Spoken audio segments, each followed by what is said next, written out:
नमस्कार। आज हम देखने वाले हैं मौर्य कला। और मौर्य कला के अंतर्गत सबसे पहले हम देखेंगे स्वतंत्र पाषाण स्तंभ, फिर स्तूप स्थापत्य, फिर गुफा स्थापत्य, उसके बाद हम मूर्ति कला देखेंगे और फिर अंत में देखेंगे भवन निर्माण कला। अर्थात मौर्य कला के अंतर्गत इतनी सारी चीज़ों को आप कर लेते हैं तो मुख्य परीक्षा में जहाँ से बार बार अगर देखा जाए तो मौर्य कला से प्रश्न पूछे जाते रहे हैं, उन सभी का उत्तर आप आसानी से लिख पाएंगे। तो चलिए एक एक चीज़ को हम यहाँ पर देखते हैं, समझते हैं, उसकी विशेषताओं को समझते हैं ताकि हम उत्तर में अच्छे से इन विशेषताओं को हम झलका पाए। सबसे पहले बात करते हैं स्वतंत्र पाषाण स्तंभ। ये जो संरचना आपको यहाँ पर दिखाई दे रही है, ये मुख्यतः देखा जाए तो अशोक के द्वारा निर्मित किए गए और इसे एक राजकीय सत्ता के प्रतीक के रूप में देखा जाता है। अर्थात अशोक का जितना भी साम्राज्य विस्तार था उन सभी क्षेत्रों में ऐसे स्तंभ देखने को मिलता है। ठीक है, इसे स्वतंत्र पाषाण स्तंभ क्यों कहा गया? अगर इसकी चर्चा करें तो अंग्रेजी में स्तंभ को हम बोलते हैं पिलर। तो पिलर की बात करें, पिलर दो प्रकार के होते हैं। पहला जो किसी न किसी संरचना के साथ लगा हुआ हो और दूसरा जो किसी संरचना के साथ नहीं लगा हो। लगने वाली अगर देखें तो जो घर निर्मित होता है, घर में भी हम क्या करते हैं, पिलर देते हैं। अर्थात वो क्या है, एक घर जो है घर की संरचना से लगा हुआ है तो उसे स्वतंत्र नहीं बोलेंगे। जबकि इसकी बात करें तो ये किसी चीज से नहीं लगा हुआ है, स्वतंत्र रूप से अकेले ये खड़ा हुआ है, इसलिए हमने क्या बोला, इसे स्वतंत्र पाषाण स्तंभ बोला। इस स्तंभ की बात करें तो इस स्तंभ में दो भाग आपको देखने को मिलेगा। एक यहां से है ना, यहां से ये नीचे वाली संरचना है, इसे हम बोलते हैं साफ्ट, है ना। यहां नीचे से लेकर ये जो हमारी मूर्ति दिख रही है इससे नीचे तक की संरचना को हम क्या बोलते हैं, साफ्ट बोलते हैं। और ये जो ऊपर वाला हिस्सा है, इस ऊपर वाले हिस्से को हम बोलते हैं कैपिटल। कैपिटल में भी तीन भाग होता है, उसकी भी हम चर्चा करेंगे। सबसे पहले इस साफ्ट की विशेषता देख लेते हैं कि इस साफ्ट की विशेषता क्या है। तो इसकी अगर हाइट देखें तो 30 से 40 फीट हाइट देखने को मिलता है ना। वर्तमान में जो हम पिलर बनाते हैं वो क्या करते हैं, छोटे छोटे पत्थर, बालू, कंकड़, सीमेंट, इन सबको मिला के हम ढलाई करके क्या करते हैं, पाषाण स्तंभ बनाते हैं ना। अभी यहां पर देखें तो ये जो अशोक के द्वारा निर्मित किया गया, इसकी विशेषता ये है कि ये एकाश्म है, मोनोलिथिक है। अर्थात एक ही बड़े पत्थर क्या किया गया, बड़े पत्थर को लिया गया और उस पत्थर को काट काट के ये संरचना बनाई गई। अर्थात जोड़ा हुआ नहीं है, ये एकाश्म प्रकार का है। और इसमें जो पत्थर का प्रयोग किया गया वो कौन सा पत्थर है, सैंडस्टोन, बलुआ पत्थर है, जिसे चुनार, है ना, जिसे चुनार व मथुरा से लिया गया है। तो याद रखिएगा, बलुआ पत्थर का प्रयोग किया गया है जो मुख्यतः चुनार और मथुरा से लिया गया है। ये क्या है, एकाश्म है, एक ही पत्थर को काटकर बनाया गया है। ठीक है, यहां पर देखें तो इसमें कोई बेस भी नहीं है। जैसे किसी संरचना को खड़ा करना हो तो नीचे क्या है, बेस बनाते हैं, इसमें कोई बेस देखने को नहीं मिलता है। ये डायरेक्टली नीचे का ऐसा है, इसी को हमने क्या किया, जमीन में लगा दिया। तो यहां पर कोई भी बेस देखने को नहीं मिलता है। ये जो संरचना है इस पर पॉलिश देखने को मिलती है ना, पॉलिश किया गया है। और पॉलिश की तकनीक यहां पर कौन सी है, अगेट बर्निशिंग। अगेट बर्निशिंग क्या होता है, किसी चीज को रगड़ रगड़ के जब हम चमका देते हैं या रगड़ रगड़ कर चमकाते हैं तो उस प्रक्रिया को हम अगेट बर्निशिंग कहते हैं। तो यहां पर जो पॉलिश देखने को मिलता है वो कौन सी, अगेट बर्निशिंग देखने को मिलता है। इसकी संरचना देखें तो संरचना कैसी है, राउंड प्रकार की है, गोलाकार संरचना है, बेलनाकार संरचना है। ठीक है, और ऊपर जाकर क्या होता है, धीरे धीरे पतला होता है, बहुत तेजी से, है ना। ऐसी संरचना हो तो इसे हम क्या बोलेंगे, तेजी से पतला होना। लेकिन इसमें आपको डिफरेंस देखने को नहीं मिलेगा। लेकिन फिर भी देखें तो जो हमारा बेस है, बेस से ऊपर वाला हिस्सा क्या है, थोड़ा सा पतला देखने को मिलता है। और ये टोटल क्या है, प्लेन है, इस पर कोई भी अलंकरण नहीं किया गया है, डिजाइनिंग नहीं किया गया है। लेकिन फिर भी देखें तो यहां पर बहुत सारे इंस्क्रिप्शन लिखे हुए हैं, है ना, लेख लिखे गए हैं, जिसे स्तंभ लेख कहा जाता है। और स्तंभ लेखों की बात करें तो सबसे ज्यादा प्राकृत भाषा में, और लिपि की बात करें तो ब्राह्मी लिपि का प्रयोग यहां पर किया जाता है।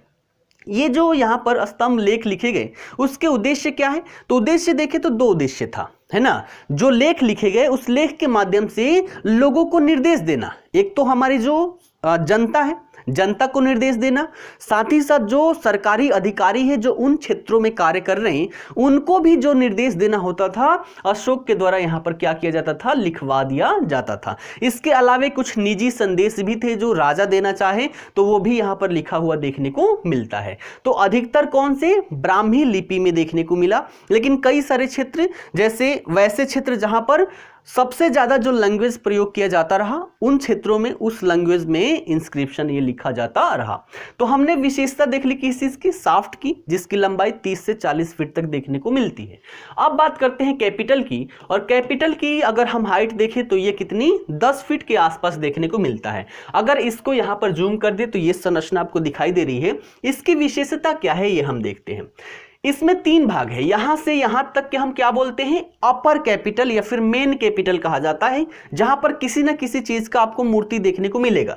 जैसे यहां पर अकेले सिंह की क्या है, मूर्ति है, कहीं पर 4 सिंह जैसे सारनाथ और सांची से जो मिला हुआ है ना, वहां से जो पाया गया है वहां पर 4 सिंह है। कहीं पर सांड की संरचना देखने को मिलती है, कहीं एक हाथी की संरचना देखने को मिलती है, कहीं क्रोकोडाइल की संरचना देखने को मिलती है। तो प्रश्न ये पूछा जाता है कि जो क्रोकोडाइल वाला है वो कहां से मिला है, तो इसकी भी चर्चा हम करेंगे। तो ऊपर वाला जो हिस्सा है यहां से लेकर यहां तक, इसको हम बोलते हैं अपर कैपिटल या मेन कैपिटल, जहां पर किसी न किसी जीव की यहां पर मूर्ति देखने को मिलती है। उसके नीचे वाला ये जो यहां से यहां तक की संरचना है इसे हम बोलते हैं मिडिल कैपिटल, अर्थात इसे एक शब्द दिया जाता है अबेकस, है ना, इसे क्या कहा जाता है, अबेकस, या फिर इसी को हम बोलते हैं मिडिल कैपिटल। और इसकी बात करें तो आपको कहीं कहीं रेक्टेंगुलर फॉर्म में भी देखने को मिलेगा, है ना, आयताकार, वृत्ताकार, या फिर कहीं कहीं पर राउंड शेप में भी देखने को मिलेगा, है ना। जो सांची से सारनाथ से मिला है यहां पर ये राउंड शेप में आपको देखने को मिलेगा, है ना। तो ये क्या हो गया, हमारा अबेकस हो गया, जो रेक्टेंगुलर भी होगा और हमारा सर्कुलर भी देखने को मिलेगा। उसके नीचे वाला ये जो भाग है इसको हम बोलते हैं लोअर कैपिटल, और लोअर कैपिटल की संरचना आप देख पा रहे होंगे, या तो इसे हम बोल सकते हैं घंटीनुमा संरचना है ना, घंटीनुमा संरचना है, या फिर कमल का जो फूल होता है उसको हम उलट दें तो भी ऐसी ही संरचना देखने को मिलेगी। तो देखा जाए तो अपर कैपिटल जो है, कैपिटल के 3 भाग, अपर कैपिटल जिसमें मूर्तियां देखने को मिलेगी विशिष्ट जीव की, है ना। उसके बाद क्या है, अबेकस है, अर्थात अबेकस रेक्टेंगुलर भी है और सर्कुलर भी है, और इसमें डिजाइन भी देखने को मिलता है। जैसे यहां पर आपको दिख रहा होगा चक्र है, विशेष प्रकार की यहां पर मूर्तियां भी बनाई गई हैं, तो इसमें डिजाइन भी देखने को मिलता है। और नीचे वाला जो लोअर कैपिटल है इसे उल्टा कमल या फिर घंटीनुमा संरचना के रूप में देख सकते हैं। ठीक है, तो ये बात याद रखिएगा। क्या हो गया, ये हमने इसकी विशेषता देख ली क्या क्या थी, और यहां पर देख लेते हैं कि कहां से कैसी कैसी मूर्तियां देखने को मिली है। जैसे एक सिंह की बात करें, जो ऊपर हमारा कैपिटल है अपर कैपिटल, उसमें एक सिंह देखें तो कहां से, लौरिया नंदनगढ़ से मिला है जिसमें एक सिंह है, कोल्हुआ से मिला है, रामपुरवा और वैशाली से मिला है। इन पाषाण स्तंभों में ऊपर जो मूर्ति है उसमें कितना, एक सिंह है। और इन सभी में देखें तो जो कोल्हुआ से प्राप्त हुआ है स्तंभ ये सबसे बड़ा देखने को मिला है। उसके बाद 4 सिंह वाली बात करें, है ना, 4 सिंह वाली बात करें तो सांची और सारनाथ से जो स्तंभ मिला है उसमें 4 सिंह देखने को मिलता है। एक हाथी की बात करें तो संकिसा, है ना, उत्तर प्रदेश में है, यहां से एक हाथी मिला है। लेकिन यहां पर एक विशेष बात याद रखिएगा कि इसमें जो हमारा साफ्ट है, साफ्ट देखने को नहीं मिलता, इसमें केवल कैपिटल ही देखने को मिला, यानी कि ऊपर वाला भाग ही था। उसके बाद एक वृषभ या सांड की बात करें तो ये भी रामपुरवा बिहार से मिला है। ये चारों जगह भी हमारा कहां है, बिहार में ही है। और क्रोकोडाइल की बात करें तो क्रोकोडाइल बेसनगर या फिर इसी को विदिशा या भीलसा कहते हैं, मध्य प्रदेश में है। यहां से एक क्रोकोडाइल की संरचना देखने को मिलती है। तो ये हो गया हमारा क्या चीज, स्वतंत्र पाषाण स्तंभ, जहां से प्रश्न पूछा जाता रहा है। और इनकी बात करें तो मुख्य परीक्षा में आप इसको सम्मिलित कर सकते हैं। चलिए अगला हम देखते हैं यहां पर स्तूप स्थापत्य, जो सबसे महत्वपूर्ण है ना। स्तूप स्थापत्य ऐसी संरचना, इसी को हम क्या बोलते हैं, स्तूप। ये स्तूप आया कहां से, अगर इसकी बात करें तो एक लोक परंपरा थी, है ना, ये एक लोक परंपरा थी। जैसे कि उसे चैत्य बोला जाता था, है ना, ये चैत्य, ये क्या थी, एक लोक परंपरा थी। और ये लोक परंपरा क्या थी, इसकी बात करें तो कोई व्यक्ति अगर मर जाता था, है ना, किसी की मृत्यु हो जाती थी तो उसके अवशेषों को क्या करते थे, जमीन में, ये जमीन हो गया, जमीन में थोड़ा सा गड्ढा करके इसमें गाड़ देते थे और यहाँ पर मिट्टी का टीला बना देते थे, है ना, मिट्टी का क्या बना देते थे, टीला बना देते थे, है ना, और इसके अगल बगल पेड़ पौधे ये सारी चीजें लगा देते थे, इसको घेर भी देते थे ताकि इसका सुरक्षा रहे। तो ये क्या थी, एक लोक परंपरा थी जिसे चैत्य कहा जाता था और बौद्ध धर्म के द्वारा इसी को अपना लिया गया। जो यहाँ पर गौतम बुद्ध की मृत्यु होती है तो उनके मृत्यु के पश्चात जो अवशेष बच जाते हैं उन्हीं अवशेषों पर इसको निर्मित किया गया। तो पहले ये क्या था, लोक परंपरा था जिसे चैत्य कहा जाता था, बाद में इसी को बौद्ध धर्म के द्वारा अपना लिया गया और इसकी आकार जो दी थी उससे बड़ा कर दिया गया, इसलिए हम इसे महाचैत्य भी कहते हैं, है ना। तो स्तूप को हम महाचैत्य भी कहते हैं, ठीक है। ये संरचना है, इसकी विशेषता क्या है, मुख्य परीक्षा में हम क्या क्या लिखेंगे उसकी भी चर्चा करते हैं, ठीक है। तो यहां पर देखिएगा एक गोलाकार, है ना, अर्ध खोखला प्रकार का ये संरचना है ना, जो पत्थरों से, है ना, ईंटों से बनाया गया है। इसमें आगे आपको कई सारी संरचना देखने को मिलेगी, है ना, कई सारी संरचना देखने को मिलेगी, उन सब की चर्चा हम करते हैं। चलिए देखिएगा ये क्या है, यहां पर ये चारों तरफ से घेरा गया है। अगर इस घेरे को हटा के एक बार देखने का प्रयास करें तो हम यहां पर देख सकते हैं। देखिए सबसे ऊपर वाली जो संरचना है इसे हम बोलते हैं छत्र या छत्रावली बोलते हैं। ये जो संरचना आपको गोल दिखाई दे रही है इसे हम छत्र या छत्रावली कहते हैं, ठीक है। ये एक भी है, संख्या में 3 भी आपको देखने को मिलेगी। जो सांची का महास्तूप है, ये हमारा सांची का महास्तूप है जिसका निर्माण अशोक के द्वारा करवाया गया है, उसकी संरचना है। तो यहां पर आपको 3 संरचना दिखाई देती है, ठीक है ना। तो इसे हम क्या बोलते हैं, छत्र या छत्रावली बोलते हैं। ये जिस डंडे से लगा रहता है इसको हम यष्टि बोलते हैं, यष्टि, या फिर हिंदी में डंडा भी इसको बोलते हैं, तो यष्टि या डंडा बोलते हैं। और ये जो संरचना आपको यहां पर दिखाई दे रही है इसे हम बोलते हैं हर्मिका, जहां पर अवशेष को रखा जाता है, ठीक है। तो ये हो गया हमारा हर्मिका। उसके बाद ये आपको अर्धगोलाकार प्रकार की संरचना दिखाई दे रही है। यहां पर 4 गेट है ना, चारों साइड से, चारों दिशाओं से एंट्री के लिए जो गेट है उसको हम क्या बोल लेते हैं, तोरण बोलते हैं। और तोरण में देखें तो विभिन्न प्रकार की कलाकारी यहां पर देखने को मिलती है। आप देखेंगे कि यहां विभिन्न प्रकार की डिजाइनें यहां पर देखने को मिलती है। तो तोरण क्या है, इसका अलंकृत तोरण है, ठीक है। उसके बाद यहां पर ये जो संरचना है ना, ये वाली संरचना, इसे हम बोलते हैं मेधी। इसे क्या बोलते हैं, मेधी बोलते हैं। और यहां पर ये संरचना है, ये क्या है, सीढ़ी है ना, ये सीढ़ी है। इस सीढ़ी को हम बोलते हैं सोपान। इसके माध्यम से लोग ऊपर चढ़ते हैं और चढ़कर ये जो मेधी है इसके बगल से क्या करते हैं, यहां पर प्रदक्षिणा करते हैं, अर्थात इसे हम प्रदक्षिणा पथ कहते हैं, है ना। अर्थात हम इसे क्या कहते हैं, प्रदक्षिणा पथ कहते हैं। प्रदक्षिणा देखें तो यहां पर 2 जगहों पर होता है, ठीक है। देखिएगा, एक तो ये हो गया ऊपर वाला हिस्सा जो हमारा मेधी वाला हिस्सा है, यहां पर प्रदक्षिणा होता है और ये भी क्लॉकवाइज होता है, याद रखिएगा हमेशा प्रदक्षिणा क्लॉकवाइज होता है। और दूसरा ये जो नीचे की संरचना है ना, इसको हमने हटा के यहां पर देखा, अर्थात नीचे भी ये जो संरचना है यहां पर भी क्या होता है, प्रदक्षिणा किया जाता है। तो प्रदक्षिणा पथ 2 है, एक तो ये ऊपर वाला और दूसरा नीचे भी प्रदक्षिणा किया जाता है। उसके बाद तोरण की बात करें, गेट की बात करें, तो ये अलंकृत गेट आपको देखने को मिलता है ना। माफ कीजिएगा, अलंकृत गेट देखने को मिलता है जो चारों दिशाओं में, देखिएगा यहां भी है, यहां भी है, पीछे भी और इधर भी, चारों साइड से एंट्री के लिए बनाया गया है। और जो साइड जिससे घेरा गया है ये भी क्या है, पत्थरों के है, कई जगहों पर लकड़ी के भी देखने को मिले हैं। तो ये विशेषकर पत्थरों के बनाए जाते हैं और इसको हम वेदिका कहते हैं। तो जो चारों तरफ राउंड शेप में जो घेरा गया है ना, घेरा गया है, उसको हम क्या बोलते हैं, वेदिका। अर्थात ये जो संरचना है ये क्या है, हमारी वेदिका है, ये तोरण है, ठीक है, याद रखिएगा, तोरण और वेदिका, ठीक। चलिए अब इसकी संरचना को हम इस आधार पर देखते हैं।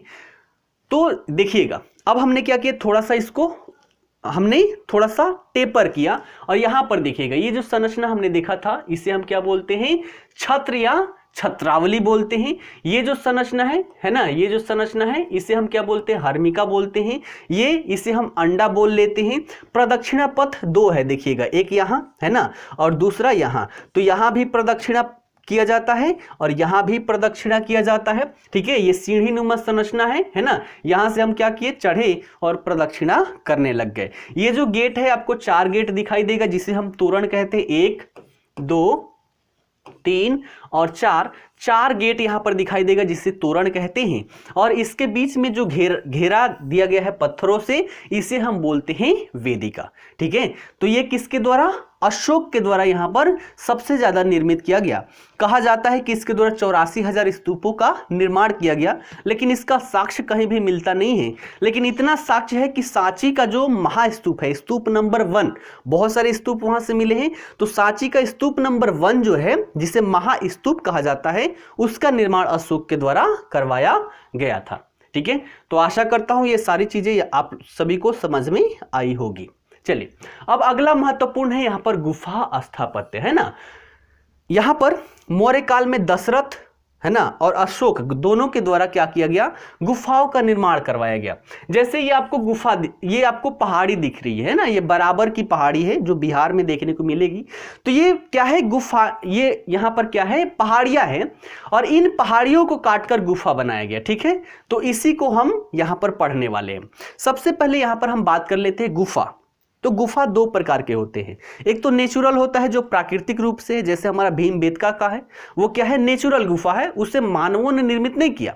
दूसरा प्रकार हो जाता है हमारा मैन मेड, मानव निर्मित, है ना। और मानव निर्मित कैसा होगा, रॉक कट होगा, क्योंकि यहां पर हम क्या करेंगे, इसको कट करेंगे और कट करके बनाएंगे। तो मानव के द्वारा जो गुफा निर्मित किया गया उससे रॉक कट कहा जाता है। जैसे कि हमारा अजंता है ना, अजंता का गुफा हो गया, वो क्या है, रॉक कट हो गया। यहां पर अशोक के द्वारा जो निर्मित किया गया, ये भी क्या है, रॉक कट हो गया, मानव निर्मित हो गया। अर्थात यहां पर क्या थी, पहाड़ी थी, पहाड़ी में ही हमने क्या किया, काट के अंदर एक गुफानुमा संरचना बना लिया, जिसे हम क्या बोलते हैं, मानव निर्मित गुफा, रॉक कट गुफा। ठीक है, चलिए, अब ये जो मानव निर्मित है इसमें भी 3 प्रकार होते हैं। पहला हो जाता है हमारा विहार गुफा, है ना, पहला हो जाता है विहार गुफा, अर्थात जो आजीवकों को दान में दे दिया गया। दूसरा होता है चैत्य गुफा, अर्थात बौद्ध धर्म में जो पूजा स्थल होता है ना, पूजा हेतु जो गुफा निर्मित किया जाता है उसे चैत्य गुफा कहते हैं। और तीसरा हिंदू गुफा मंदिर, है ना, हिंदुओं की भी गुफा मंदिर होती है। तो 3 प्रकार देखने को मिलता है। यहां पर दशरथ के द्वारा, अशोक के द्वारा जो गुफा निर्मित किया गया, ये कौन सी प्रकार की, विहार गुफाएं थी। कौन सी, विहार गुफाएं हैं। और यही अधिक मात्रा में यहां पर विहारों की उपस्थिति के कारण ही इस राज्य का नाम बिहार कर दिया गया। ठीक है, तो इसी की विशेषता हम देखने वाले हैं। ठीक, चलिए देखिएगा, जैसे ये क्या है, हमारी पहाड़ी है, बराबर की पहाड़ी, और यहां पर हमने क्या किया, कट किया, और कट करके अंदर आप टेक्नोलॉजी देख सकते हैं। हम क्या करते हैं, वर्तमान में संरचना डाल के, ढाल के हम क्या करते हैं, निर्मित करते हैं। यहां पर पूरा पहाड़ी को ही काट दिया गया, और एक बार कट जाए तो वो खराब हो जाएगा, इसलिए ऐसे यहां पर आधारशिला निर्मित की गई जिससे इसमें कोई भी गड़बड़ ना हो, है ना। तो यहां पर देखा जाए तो 2 कक्ष वाली गुफा, 3 कक्ष वाली गुफा भी यहां पर देखने को मिलती है, उसकी हम चर्चा करते हैं।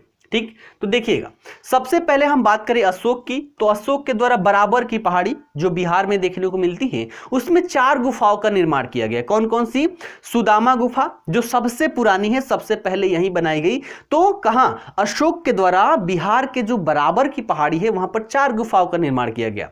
पहला सुदामा गुफा जो सबसे पुरानी है, दूसरा कर्ण चौपर गुफा, तीसरा विश्व झोपड़ी गुफा, और चौथा लोमस ऋषि गुफा। लोमस ऋषि गुफा की बात करें तो बाकी जो 3 है इसमें अलंकरण देखने को नहीं मिलता, अलंकरण यानी कि सजाव, डिजाइन कोई भी देखने को नहीं मिलता। लेकिन इसमें एक जो हमारी लोमस ऋषि गुफा है, इसका जो द्वार है ना, गेट जो है वो क्या है, अलंकृत है। यहां पर आप डिजाइन देख सकते हैं, यहां पर डिजाइन बनाया गया है, और वो भी पत्थरों को काट के ही डिजाइन बनाया गया है। तो ये जो आगे का फेस होता है इसे अंग्रेजी में हम फैकेड बोलते हैं, है ना, फैकेड बोलते हैं। तो यहां पर अलंकृत फैकेड देखने को मिला, अलंकृत द्वार देखने को मिला, कौन से वाले में, लोमस ऋषि गुफा वाले में। तो इसकी भी विशेषता आप देख सकते हैं। ठीक है। उसके बाद दशरथ की बात करें तो दशरथ के द्वारा नागार्जुनी की पहाड़ी में 3 गुफाओं का निर्माण किया गया, जिसमें से सबसे महत्वपूर्ण गुफा जो है उसे गोपी या फिर गोपिका गुफा कहा जाता है ना। तो ये सबसे महत्वपूर्ण है। तो अशोक ने बराबर की पहाड़ी में 4 गुफाएं निर्मित की और दशरथ ने नागार्जुनी की पहाड़ी में 3 गुफाएं निर्मित की और इन सभी को आजीविकों को, है ना, आजीविकों को दान स्वरूप, यानी कि यहां पर बहुत सारे इंक्रिप्शन देखने को मिलता है। इसकी विशेषता भी एक बार देख ले तो सबसे पहली विशेषता क्या है, अधिकतर प्लेन गेट हैं, लेकिन एक में क्या है, अलंकरण देखने को मिला। अंदर घुसेंगे, है ना, अंदर हमने एंट्री किया तो अंदर आप देखेंगे ये अंदर की संरचना है और अंदर में जो इसका छत है, छत के साथ साथ दीवार है, छत है ना, फर्श है, ये सभी के सभी क्या है, पॉलिशदार है, पॉलिश किया हुआ है। और यहां पर भी पॉलिश, क्या उस टाइम पर सबसे फेमस क्या थी टेक्नोलॉजी, अगेट बर्निशिंग, यानी कि रगड़ रगड़ के चमका देना, उसी को हम क्या बोले, पॉलिश बोले। तो यहाँ की दीवार, छत और उसके बाद नीचे की संरचना, इन सभी में आपको पॉलिश देखने को मिलती है। साथ ही साथ इन गुफाओं में कुछ इंक्रिप्शन देखने को मिला, कुछ लिखवाया गया, है ना, शासक के द्वारा लिखवाया गया और लिखवाने से जो यहाँ पर इंक्रिप्शन अभिलेख प्राप्त हुए हैं उससे ये पता चलता है कि ये जो गुफा है, ये गुफा बनाकर आजीविकों को दान में दे दिया गया। आजीविकों की बात करें तो ये एक रूढ़िवादी प्रकार का धर्म था जो जैन धर्म, बौद्ध धर्म के साथ ही विकसित हुआ था और उस धर्म से संबंधित जो भी लोग थे जो एक जगह से दूसरी जगह जाते थे तो उनको रेस्ट करने के लिए कि भैया आके इसमें थोड़े दिन क्या करे, रेस्ट करे, रहे और फिर चले जाए, तो इसलिए उनको दान में दे दिया गया था। तो ये थी हमारी गुफा स्थापत्य, यानी कि इसमें हम एक कक्ष क्या 2 कक्ष वाले गुफा भी देखने को मिलता है। अर्थात यहां से एंट्री किए, अंदर ये क्या हो गया, एक कक्ष हो गया, फिर यहां से अंदर जाएंगे, फिर गेट लगा के 2 कक्ष वाले गुफा भी यहां पर देखने को मिलता है। भारत के अन्य क्षेत्रों में देखेंगे गुफा स्थापत्य जब हम करेंगे, है ना, आर्ट एंड कल्चर का विषय वस्तु है, तो उसमें भारत के विभिन्न क्षेत्रों में जितनी भी गुफाएं हैं उन सभी को एक साथ ही करेंगे और वहां पर देखेंगे कई प्रकार के 4-4, है ना, यानी कि ये मान लीजिए यहां से क्या हुआ, एक गुफा बना और यहां से आगे और भी बहुत सारी यहाँ पर गुफाएं डिजाइनदार देखने को मिलती है, 6-6 गुफा, 8-8 गुफा देखने को मिलती है। तो इस प्रकार से आगे चलकर मौर्योत्तर काल में यहाँ पर विकास होते चला जाता है। तो उन सब की चर्चा हम जो हमारा हिस्ट्री का क्लास है ऑफलाइन में, वहाँ पर हम अच्छे से देखे हैं और आगे भी देखेंगे। ठीक, चलिए आगे बढ़ते हैं। आगे बढ़े तो अगला हम देख सकते हैं यहाँ पर मूर्तिकला, है ना, मौर्य कला के अंतर्गत अगला महत्वपूर्ण टॉपिक हम देख सकते हैं मूर्तिकला। और मूर्तिकला में 2 चीज, एक तो राज्य के संरक्षण में जो बनाया गया, अर्थात जो हमने स्वतंत्र पाषाण स्तंभ के ऊपर जो हमने देखा, ये क्या है, एक विशिष्ट मूर्ति ही है जो पत्थरों को काट काट के ऐसा संरचना निर्मित कर दिया गया। तो ये भी यहाँ के जो कलाकार थे उनकी विशिष्टता को प्रदर्शित करता है। तो ये क्या हो गया, राजकीय स्तर पर हो गया। उसके बाद जो जनमानस होती है ना, जो जनता होती है, जनता के द्वारा भी बहुत सारी मूर्तियां यहां पर निर्मित किया गया, जैसे पत्थरों की मूर्तियां जिस पर पॉलिश देखने को मिली और पत्थरों के साथ साथ मृण मूर्तियां भी देखने को मिली, अर्थात जो मिट्टी की मूर्ति होती है वैसी मूर्ति भी देखने को मिली। जैसे जनसाधारण के स्तर पर यक्ष यक्षिणी की मूर्ति यहां पर निर्मित की गई, जैसे कि पटना के दीदारगंज से एक मूर्ति मिली है जिससे नाम क्या दिया गया, स्त्री रत्न या फिर इसे यक्षी कहा गया। बुलंदी बाग से नारी मूर्ति मिली हुई है। परखम की बात करें तो यहां से यक्ष की मूर्ति मिली हुई है। पटना से जैन तीर्थंकर की मूर्ति मिली हुई है। तो यहां पर देखा जाए तो जनमानस के स्तर पर भी यहां पर मूर्ति कला देखने को मिली, जिसमें पत्थर के साथ साथ किसकी, मिट्टियों की मूर्तियां भी बनाई गई। और मिट्टियों के मूर्तियों में देखें तो मुख्यतः पशु पक्षी और नर नारी की मिट्टियों की मूर्तियां यहां पर निर्मित की गई। तो मुख्य परीक्षा में जो हमारा उत्तर है उसमें इसको भी आप सभी लोग सम्मिलित कर सकते हैं। और आगे देखें सबसे अंतिम में तो भवन निर्माण कला हम देख सकते हैं। सबसे पहले आप इसको लिख सकते हैं क्योंकि ये चंद्रगुप्त मौर्य के द्वारा निर्मित किया गया। जैसे कुम्हरार से प्राप्त हुआ है राजप्रसाद, इसको हम भवन निर्माण कला के अंतर्गत देख सकते हैं। इसकी विशालता इतनी थी, है ना, इसकी विशालता इतनी थी कि कहा ना जा सके, है ना। यहां पर देखा जाए तो ये जो इसका विशालता हम ऐसे लगा सकते हैं कि इसकी जो लंबाई चौड़ाई थी 140 फीट लंबा और 120 फीट चौड़ा, इतनी बड़ी संरचना में इस राजप्रसाद का निर्माण किया गया था, जिसमें 84 पाषाण स्तंभ देखने को मिला। लेकिन वर्तमान में ये है नहीं, इसके केवल अवशेष ही प्राप्त हुए हैं। राजप्रसाद की बात करें तो पहले ये केवल लकड़ी का बना हुआ था, लेकिन अशोक के द्वारा इसमें पसाड़ का प्रयोग करके इसका थोड़ा विस्तार किया गया था। और ये जो भवन थी इतनी विशालतम थी, इतनी खूबसूरत थी कि जो चीनी यात्री फाहियान था उसने इसे देव निर्मित महल कहा। जब वो इसके अंदर गया तो इसमें जो भी डिजाइनिंग की गई थी देखकर चकाचौंध हो गया था। परिणामतः इसने बोला कि इसे मानव कोई नहीं बना सकता। कौन बनाया? भगवान ही इसे बना सकते हैं। और इसको राजप्रसाद को देव निर्मित महल कहा। ठीक है, तो फाहियान के द्वारा इसे देव निर्मित महल कहा गया है। तो इन सभी को आप क्या कर सकते हैं, अपने मुख्य परीक्षा के अंतर्गत जो उत्तर लिखते हैं उसमें सम्मिलित कर सकते हैं। ठीक है, चलिए, तो यही थी अंतिम हमारी टॉपिक भवन निर्माण कला। आशा करता हूं मौर्य कला को आप सभी लोग अच्छे से समझ पाए होंगे। आप सभी लोग इसका नोट्स बनाइएगा और इस पर आधारित जितने भी प्रश्न पूछे गए हैं उन सभी प्रश्नों का उत्तर लिखने का प्रयास कीजिएगा। ठीक है ना, तो फिर मिलते हैं अगले क्लास के साथ। आज के लिए इतना ही, धन्यवाद।